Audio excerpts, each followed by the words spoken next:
And 2020 has been a tough year for many of us, especially small business owners. Well, that's true for one Cleveland artist and entrepreneur who is determined to push forward after a series of devastating setbacks. News 5's Jay Jarvis shows us how she persevered to be able to say, we're open. From property damage to the financial impacts of the COVID-19 pandemic, Coco's Chalky Paints has endured it all.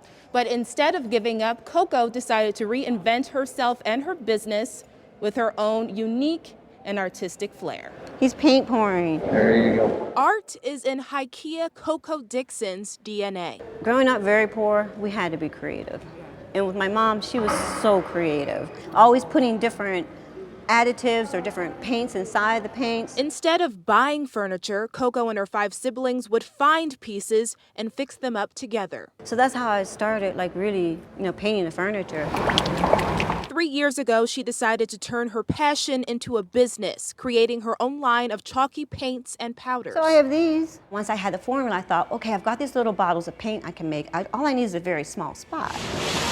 That spot, 400 square feet inside the 5th Street arcades, then expanding into the 15,000 square foot basement underneath, complete with an event space. But then came a series of curveballs, the first coming in February. We all heard this loud boom, and I was like, it sounded like a bomb had set off.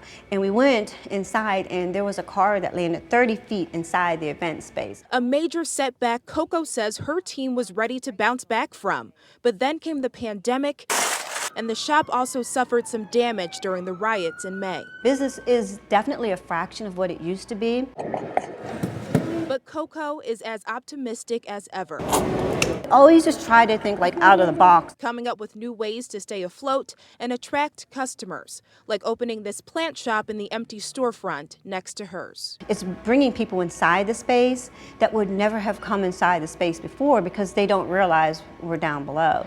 Also, never losing sight of the passion that led her here in the first place. During my painting of the furniture and my constant painting, it relaxes me, it calms me, and it reassures me. I love it.